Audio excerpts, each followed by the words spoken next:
everyone, and thank you for tuning in again to Justified Jewel podcast. My name is Joanne Cox, and I'm the host. I am so happy to have a guest here, but I want to tell you a little bit more about Justified Jewel podcast. I can be located at www.justifieddjewel.com. I'm a motivational speaker, keynote speaker, and a life coach. I love communicating with others, and I love putting a message out to the world that can be useful. In the podcast of Justified Jewel, we talk about spirituality, we talk about motivation, we talk about emotional and mental well-being. So you're gonna hear different topics from different guests. But this month of June, you're going to be hearing about different types of transitions from people in different areas in their life. But today, I have a really great friend of mine to accept this position to come on and be my guest. And her name is Phyllis. Phyllis and I met through Toastmasters. And through that, we developed a wonderful relationship with communicating, non-communicating, really getting confused and mixed up with each other. And that's what makes our relationship so interesting and important to us. Phyllis, is there anything else you'd like for the guests, our audience to know about you?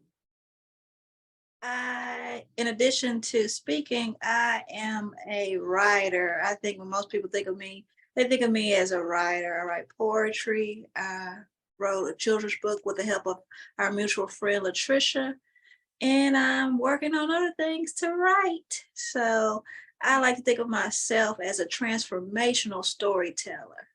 Yes, yes. And so we're just going to jump right in here to about transitions. Now, the definition coming out of a dictionary of these days, people don't use dictionaries, but the word transition simply means to move from one state or position into another one. And as I've said before, transitions are all over the place. We do them all day, every day, and in every situation. So that is nothing new. But from a teacher's perspective, Phyllis, what is your view on students transitioning from just that lifestyle at home and into the classroom? What type of transitions take place? When I think of the classroom, I think of and the classroom at home, I think of integration. If somebody, my uncle has a saying, he says, if a mule don't plow in Mississippi, it won't plow in Tennessee. So I like it. yes. So if you have a character flaw at home, it'll show up at school in the same way. So I think when I think of home and school connection, I think of integration. Those behaviors are integrated. And I also think of the importance of teamwork when I think of transitions. I don't have any children, but it's so scary for parents to see their child grow up so fast and have to have higher standards as they go through the grade levels. So I think transition is natural, but also scary for parents. And in the school setting, transition happens all the time. We are constantly.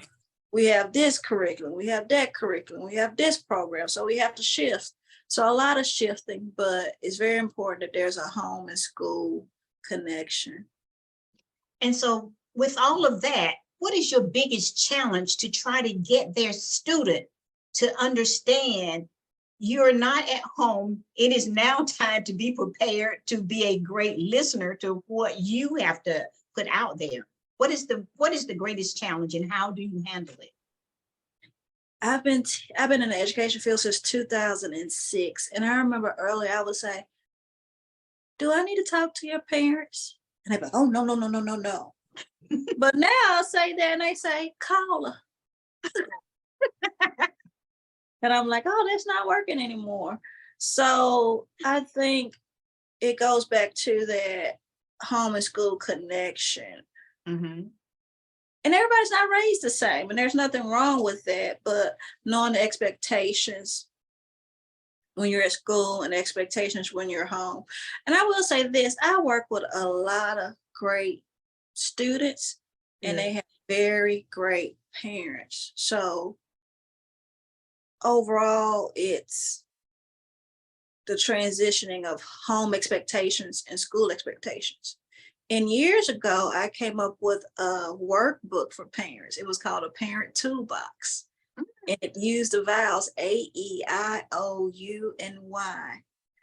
And the A was, I'm gonna say it was accountability. Mhm. The E was entertainment, something that's, no, I'm sorry, the E was engagement. The I was information.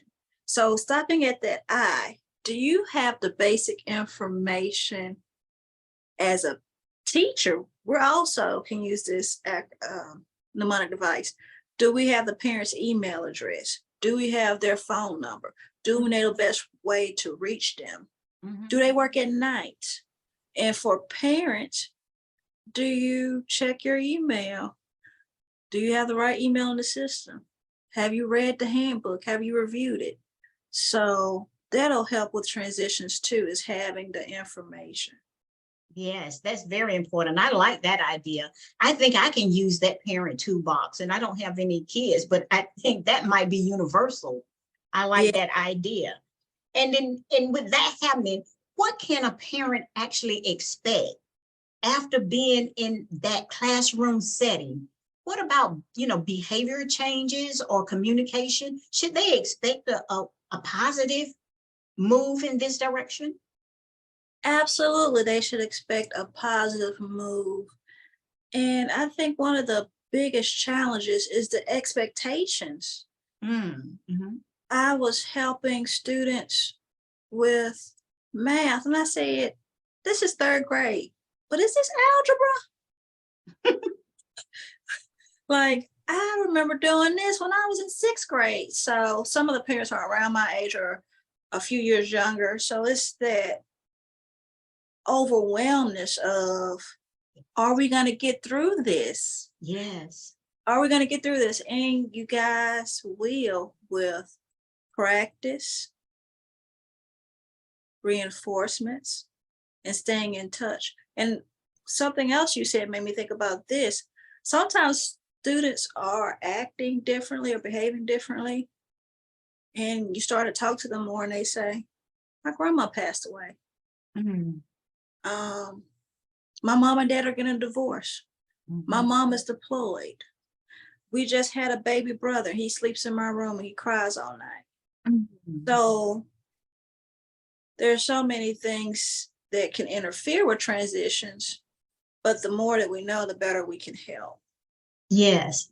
And it sounds like what I'm hearing is that the more they talk, the more you communicate with them, when you pull those things out of them, then you can have a better relationship with them because you're understanding. And now you know where to go and how you want to handle that next transition because you got that background from them.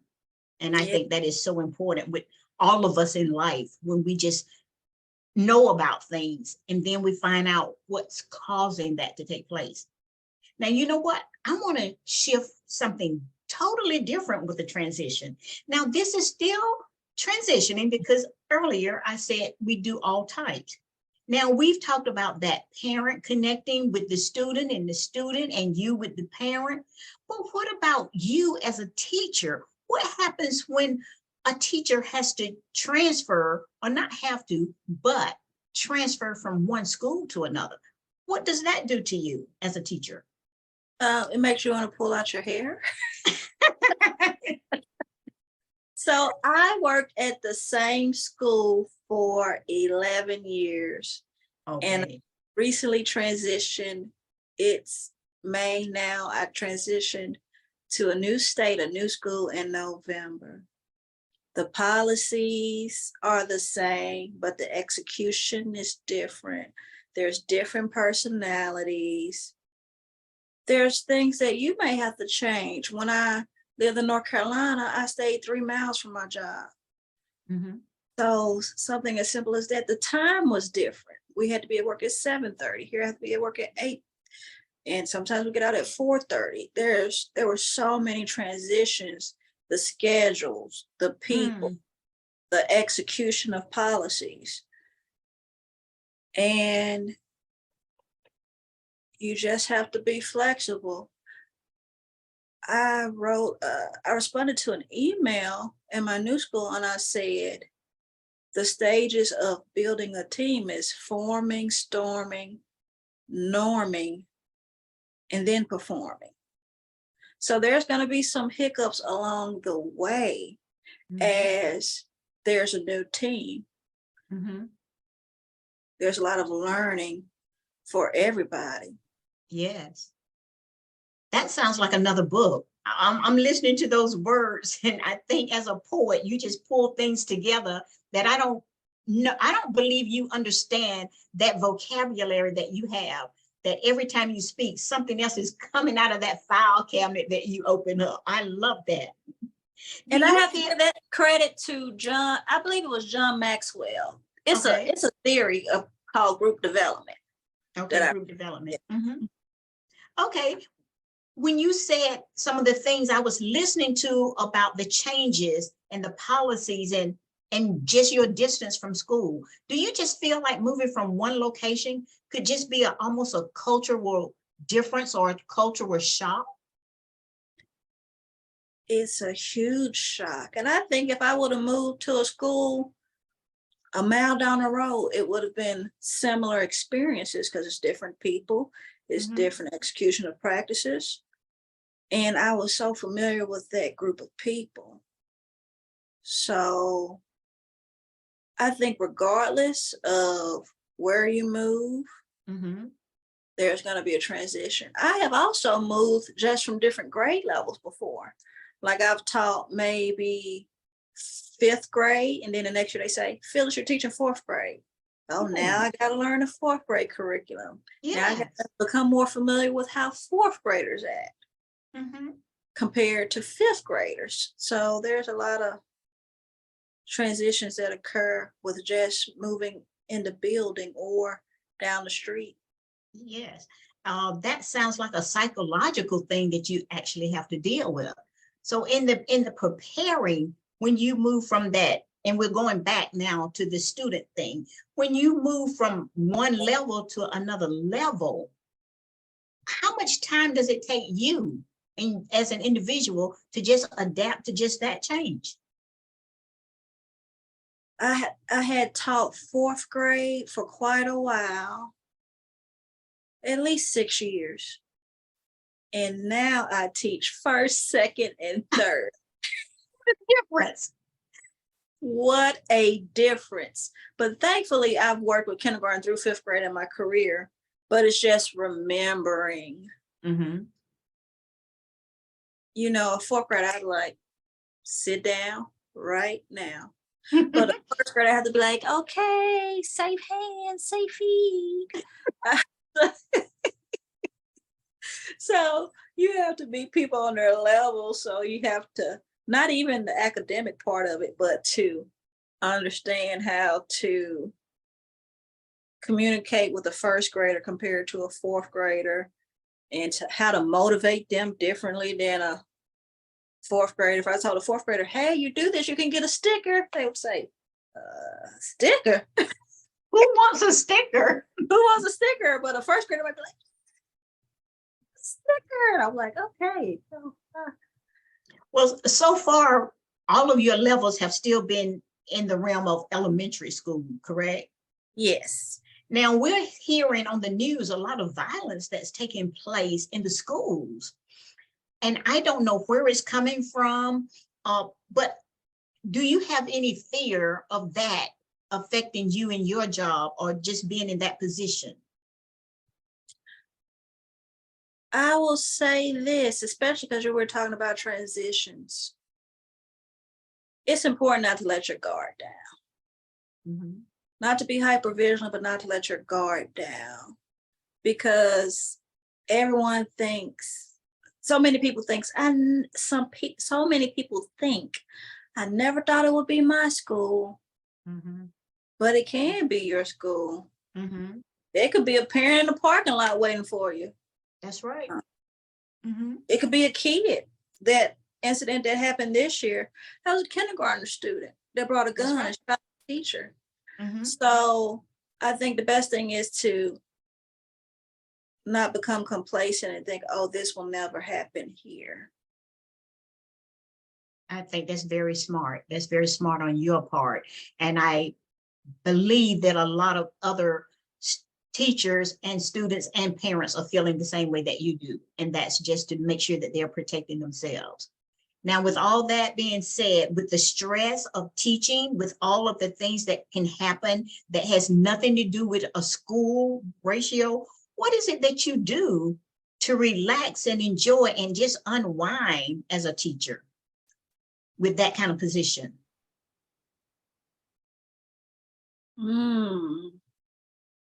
What How are do you some, take care of yourself? Yes. oh, what are some things that I do? I don't think taking care of yourself has to be a trip to Paris, or I wouldn't mind a trip to Paris, but it Just doesn't, throw that out there. if anybody's watching and want to take a teacher to Paris. I I do small stuff. And I think the one thing is tapping in with myself. And the biggest thing I do is rest. There's Mhm, always something to do as a teacher. I could mhm. find 3 hours of work every day after school. Wow. But there has to come a point you say, I'm empty. This cup is empty. And whether I'm going to watch Netflix, take a bubble bath, go to Mhm, the movies, go to the river walk, paint my nails, put on mhm, makeup, I am going to fill my cup back up before I start to pour again. mhm. I So think that is, yeah, that is just so important to keep that cup filled, because if you don't, how can you pour out? Because you're going to be empty. So you have to have that in mind at all times from the very beginning. You have to have that strategy and then to execute that strategy so that you will have that well-being and emotional stability. Because I've heard through the news that there are so many teachers that are just getting out of this field because of the stress. And I believe, and tell me what your side of it, I believe it's because they didn't fill their cup. That's it. They didn't know what to do to take care of themselves. Why do you think they're leaving that position as a teacher? I think that's one reason. And I feel as if we live in a very vainglory and entitled society. So Mm, it seems like it's never good enough. It's not good enough for admin. It's not good enough for the parents. If you're in my position, you work with different teachers, they're not happy. And it's so many people that are ungrateful concerning your hard work that it empties you. It empties yes. you. You work on something for an hour or two, and somebody say, "Oh, well, the colors could be better." But one thing that Mm, I've done, in addition to checking in myself and seeing how full my cup is set boundaries. I had a panic attack due to stress from work. mm, It was one of those feelings I can't do anything right. Everything I do, there's something wrong with it from some source. And I came home, I checked my email, still working. And when I saw the disdain from this particular person, my heart started racing. And mm, my Apple Watch told me that I had a panic attack, let me know that I knew something was going on because I just was like, I need to get in water. I need to relax. And my watch said, you had 119 beats per minute while you were resting. mm. And to That's a give you, panic attack. Yes. yes, and to give other people an idea of what that is, that's like somebody who just went running. That's, Yes. and Mhm. I thought something was going on.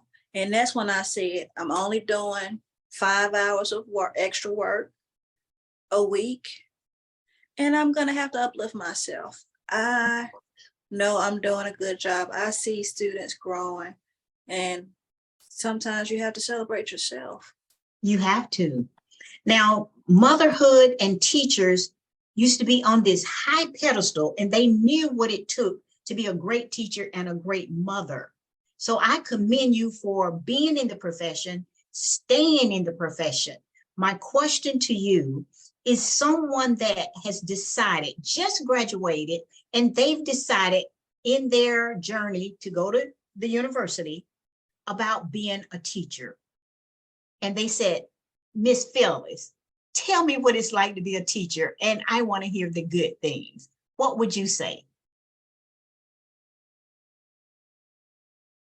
The great things about being a teacher, especially in my position, a special education teacher, is seeing students grow. And it's all not always academic. I recall a student who was so shy that she would do her presentation right in front of the teacher's desk and not in front of the class. And then one day she came to my class and she said, Miss Williams, I did it. I did it. And I was like, what did you do? I did my presentation in front of the class. I remember it brought tears of joy. Oh, yes. Or parents saying, you know, my child has never really had confidence. And I see them becoming more confident. We were at the grocery store and they said, let me try to read this, Mom. Mm-hmm.